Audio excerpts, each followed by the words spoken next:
Um, hey, what's up? What's up? What's up? What's up? What's up? What's up? What's up? How we doing out there? Hope all is well. Hope all is well.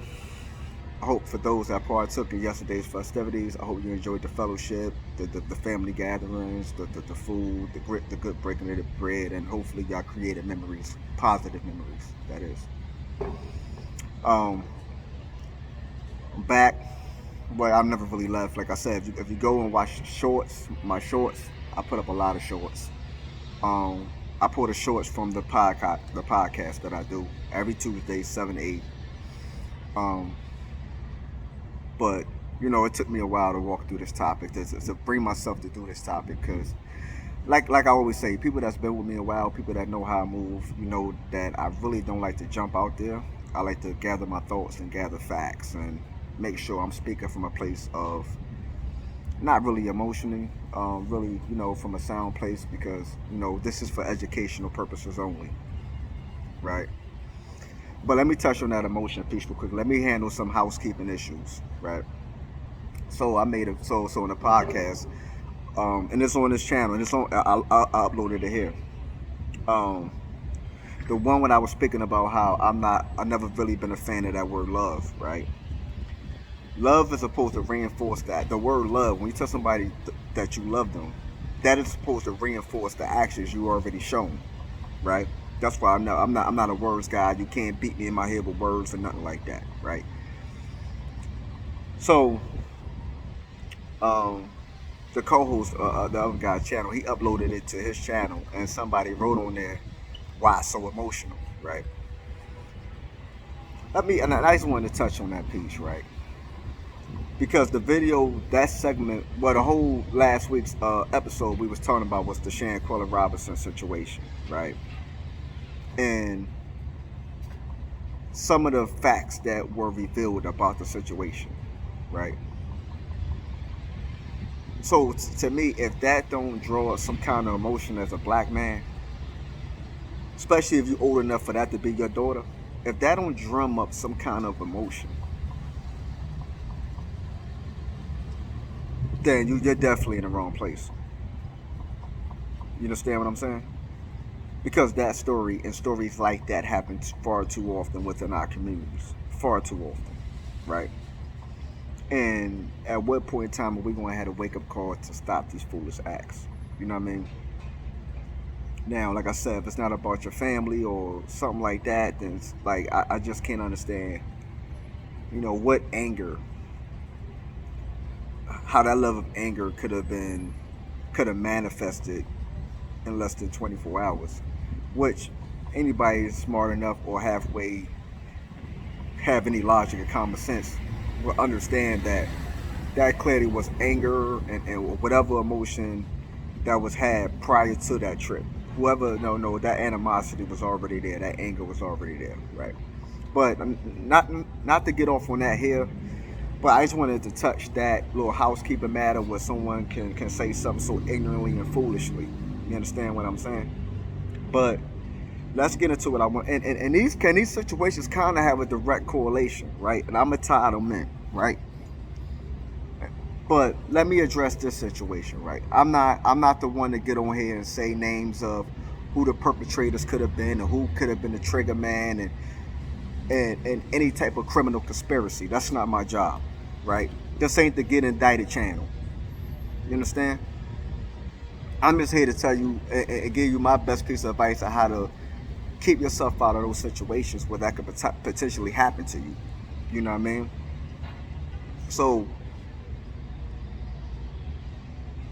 I tell people that the first time I left my city was 25 years ago, right? It's almost 25 and a half years ago now, right?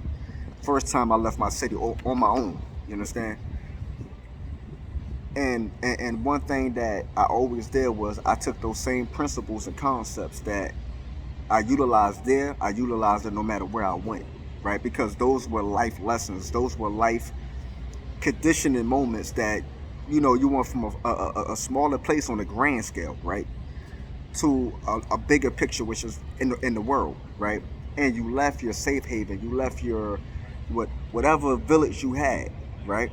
You left that behind, and now you have to figure out, well, how do you move militantly to make it back home, right? What's the best course of action, right? Taking those same situations that you seen and you was conditioned for, to when you see the same instances, you seen anything similar, to apply the same rules that you learned, right? So I've always haven't done this, right? I've never been one for someone to say, "Hey man, come over here with me." Like even inside the city, right? Somebody be like, "Yo, come to my block." Or I never been the one to really do that, right? Like I have to know you, like, you know what I'm saying? Like, yeah, I really got to know you like that, right? Even inside the city, I move like that, right? So definitely, when I leave a city and I'm in someone else's habitat, I'm definitely going to be a lot more cautious and leery, because just cause you see somebody act a certain way one way, or when they over here, it don't mean they're gonna act the same way when they get over there around their folks, and when they feel like they got home field advantage, right? Or is they even strong enough to stop something from happening that's escalated? Are they even strong enough where they're from, with their own homies, but they own block, to de-escalate something, and people show them love and say, you know what, out of respect for my man, I'm gonna leave it alone. Not even like you ain't got nothing to do with it, because they don't know you. You're a stranger, right? But do they even garner enough respect for people to say, hey yo, he with the boy, go ahead and stand down, like lead him. You know what I'm saying, let it go. Like a lot of people don't even have that kind of respect, man. You understand? And like I said before, is you don't know how someone's gonna act when they feel like they have the advantage. Like you can't talk to me like that. You know where you at. Even though, and the crazy part about it is that you be responding to what the aggression they showing you, because they feel comfortable because of who around them and where you at. You know what I'm saying? So you always gotta be mindful of situations like that, man. Like you always gotta be mindful. Like everybody in what they say they is, man. Like this whole this whole hip hop culture thing of checking in is not I want to explain the differences to checking in, right? Checking in is not a new concept, but it wasn't called checking in. People say, yo, holler at me when you get here, or yo, like let me know when you know what I'm saying, when you busting that move, so I'm just aware of your presence. You know what I'm saying? It went from communicating with the right people that's from there, so they can give you a brief, right? Hey yo, listen, the police moving crazy over here, dudes getting robbed over there, the chicks over here lining dudes up, they slipping drinks at Mickey's over there, they slipping Mickey's and drinks over there. um yeah, a couple of tourist dudes got robbed over there. Like they giving you the landscape, they giving you that brief of, what the climate is like. They give you that climate brief that you're about to walk into, and they know better than you because they from there, right? Hey yo, the wolves is out, bro. Or this dude just came home and he on some nut stuff. He robbing everything that ain't got this kind of that ain't got this. You wearing a hat and you ain't got this letter on your hat. He robbing everything. You know what I'm saying? Like it's just keeping doing their best to let you be abreast of what's going on in their backyard, right? And like yo, come through. Like yo, we getting up right now. Yo, come through. We gonna show you love, whatever the case may be, right? It had nothing to do with cutting no check. It had nothing to do with no form of extortion. You know what I'm saying? It was really like, yo, when I come through, somebody holds you down. Even like I said, even if just with information, even if with giving you some tools, right? Some tools that you may not be able to take there, but they can give you tools there to help you get back to the plant or get back on the road. You understand what I'm saying? So that's what that used to look like, right? Now you got people that turn that into a full blown extortion game, right? Oh yeah, when you come over here, you got to get that bag up, or and they're gonna go that kind of way. You know what I'm saying? And one thing about power and influence, man, is that one, it wasn't meant for everybody, right? It's a very delicate, it's a very delicate tool, right? And A lot of fools handle it with miscare.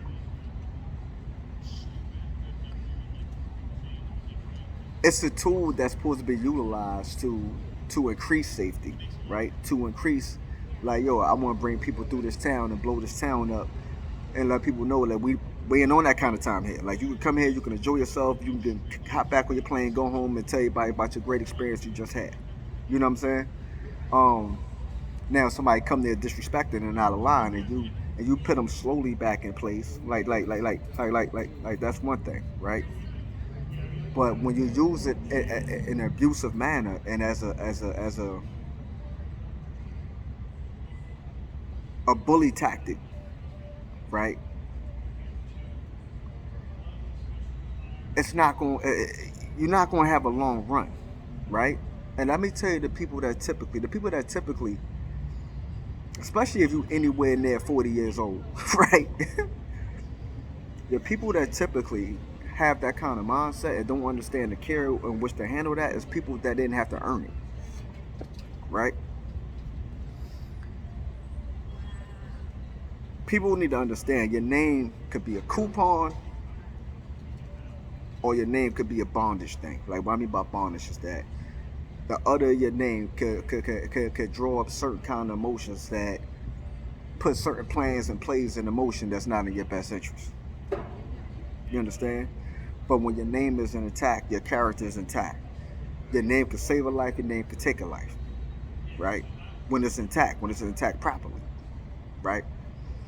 And that's supposed to be the method that is utilized for, right? But when you ain't really have to earn it, you was given it passed down because of your lineage, you don't handle with the same kind of care because you don't heard stories from the old heads or whoever, your older brother, your father, uncle, or some elder to you, right? Are telling you these stories of pretty much how they became to be, how they came to be, right? They're telling you these stories like, yo, this is, I did A, B, C, and D. I went over there, we bust a move down, yada yada, right? So to you is almost like watching Scarface, right? You living vicariously through what someone else is telling you, right? And that happened to be a part of your lineage, so you think that because of what they did, and this is your name or your last name or whatever the name you care about, that it should be automatically understood or what kind of respect you should garner, right? That, oh yeah, it's a fair factor because you know what my name is, and that's not the way it works. Kiko, it don't work that way for nobody, right? That only goes but so far. But if you watch one of my earlier videos on here, I made a statement that everybody don't care who your folks is. When you transgress across lines repeatedly, that tab only go but so far before somebody be willing to step through that door and figure out whatever it is, what it is. You understand? Because everybody isn't going for the same gimmicks and the same games and the same nonsense. It's like, we're going to go through this door, we're going to have to figure out what is what, and whatever happens, happens. And they're going to tell you straight like that. You did? So, like I said, it's one of them things where, you know, and it's one of them things, right? Where, like I said,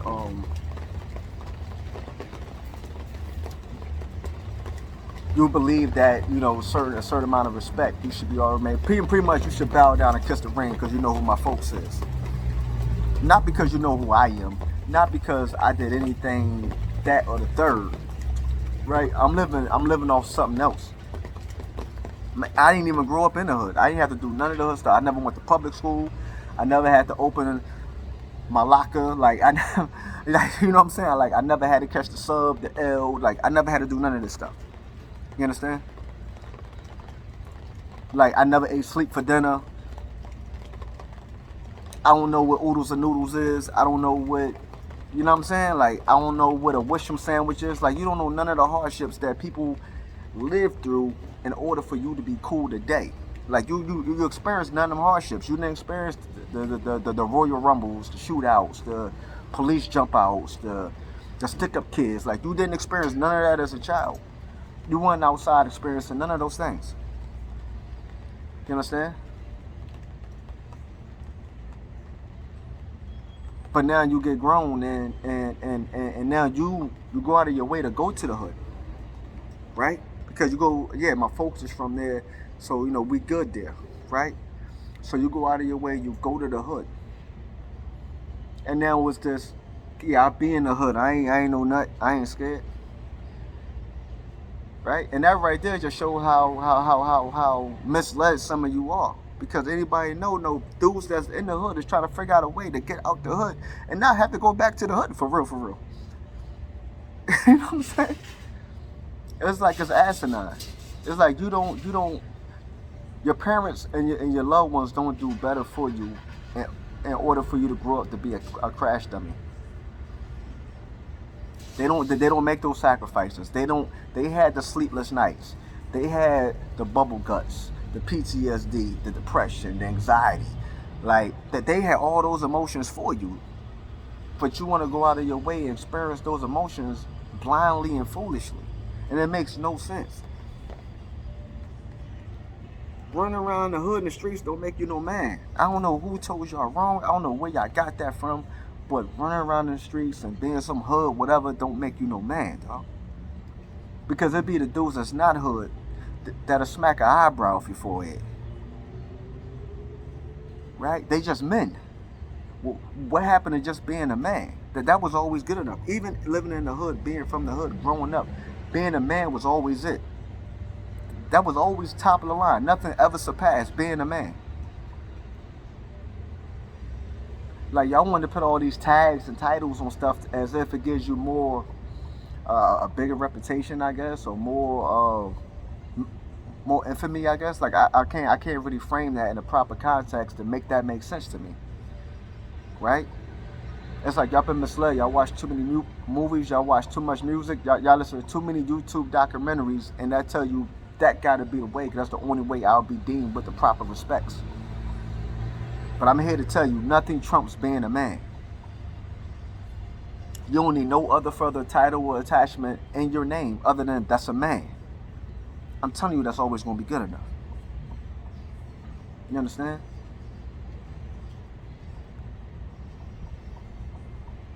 But you always got to be cautious of people that have something to prove.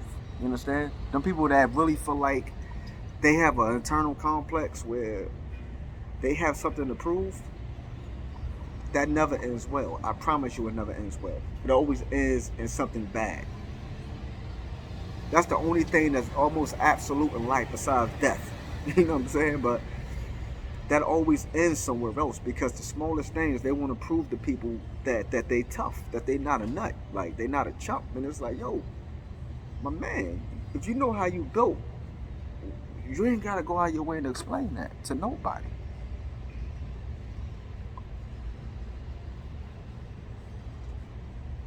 But you about to cause and create a whole nother situation, and they ain't even on that kind of time, because you have a point to prove. You have a chip on your shoulder.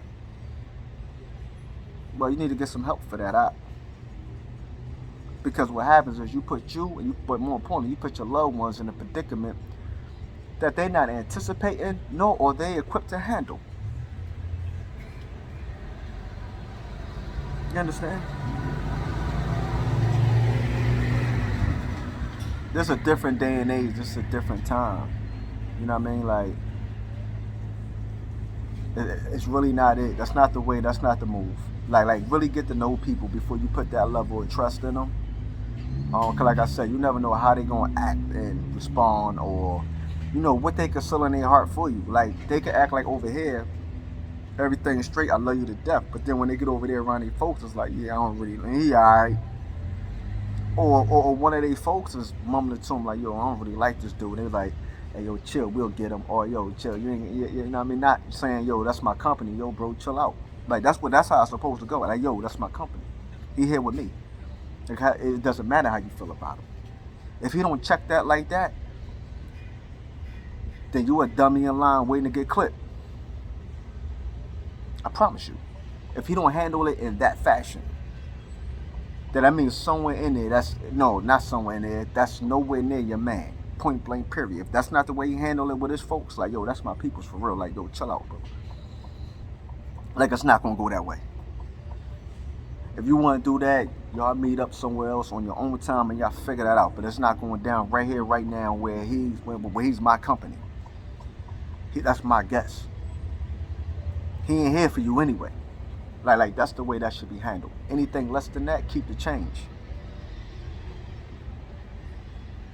You know what I'm saying? And then you yourself, even if y'all have a little dust up back and forth, you should already know that you can't let that get back and forth because he's here with you. Your folks don't really know dude like that. So if they feel it's like this, right? And not to disrespect anyone, but it's a fair correlation. Y'all can understand. Just like you got company come over to your crib, right? And you got a Rottweiler or a pit or something like that, right? And the dog is chilling. The dog is like one of them dogs, like, you got it trained right. It chills. Like you come in with the right energy, you say, yo, okay, I know everybody just don't come in here, I'm gonna chill out, right? Dog gonna fall back, go over the corner, lick his paws, or whatever it's gonna do, right? The moment your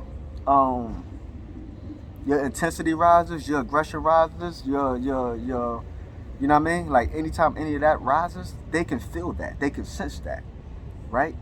Anytime like your whole alertness, your awareness, your adrenaline, like anytime that ups, the dog senses that. So the dog is going to get up with you. The dog is going to raise up naturally because it's a protective manner, right? So they're immediately going to get a boost to something that says, okay, my man feels some kind of way. Let me be on guard and on point, right? In a moment you and that dog owner start going back and forth, that dog is probably going to attack you because that's what it's built for. It's designed to protect its owner. It's designed to protect that family, right? So the correlation is going to work the same way. If you got a guest that's coming to your city or coming to your hood or whatever the case may be, and y'all chilling, but then y'all get into some kind of back and forth where it's escalated tension, stress. Like the dog senses all that, right? Your homie's going to sense that, where it's like, yo, they not playing. Your homie's loyalty is to you, right? So at the end of the day, if they feel like you in danger, you threatened, they're going to do what they are supposed to do as your friends, as your homies, as if your security, whatever. You know what I'm saying? They're going to do what they dare to do. So the responsibility is also on you to check your own emotions, to understand the big picture of the situation, the different variables that's involved. But nah, that's the ego part. So unfortunately, you get people losing their lives or getting shot or getting robbed or something bad happening to them in situations where they're walking into thinking they are protected or thinking they cool because they with their folks. One, stop making that assumption that's your folks. What made them your folks? What prerequisites did this person meet in order to be called your folks, in order for you to take that risk? You understand? What did they do? What, they bought you a drink? Or they sat there and bought a bottle? Or they put you on a chick? Like, what did they do? Like, none of that stuff to me equals, that's my homie. I'm going to go to his hood. I'm going to his block. I'm going to his house. I'm going to be around all his folks. And just, what qualifies this, man? Like, maybe I'm bugging. Maybe people say I'm paranoid. Well, I will stay paranoid. But you got to stop being so quick to trust these dudes, man. Especially when you know their character is their character. When you see this play out with somebody else, what makes you exempt? I always say, if they did something crabby or something to somebody else, like something underhanded, what makes you different? What makes you exempt? Listen more than you talk. Watch more than you talk. You understand? Stop walking around with your eyes open, man. Stop sleeping with your eyes open. My bad, I messed my own with saying that. Stop sleeping with your eyes open. You did? That's not the move. That's not it. I think it's a very unfortunate situation what happened to that young man, especially for everything I read and heard about him for a while. Him just being a humble, nice guy in his own lane. You know what I'm saying? Like, not really with the drama, just in his own lane, right? But let it be a life lesson, man. Let it be a life lesson for people who are still here and people who have found themselves in that situation. And you know what I mean? But like I said, Tuesday 7 to 8 podcast on the Don Miller Show on YouTube and Facebook Live from 7 to 8 Tuesdays. Tap in, check in. Let me know when you tap in and check in. Let me know you was there. Like I said, I upload at least 2 to 3 shorts from that episode a week. So y'all can go back and y'all can see a little snapshot of the conversation, which, you know, they get kind of heated because we talking about some real topics. You feel me? But once again, thank y'all. Like, share, subscribe, comment. I appreciate y'all time. Appreciate y'all for letting me hold y'all ear. And I'll be back with y'all in a minute.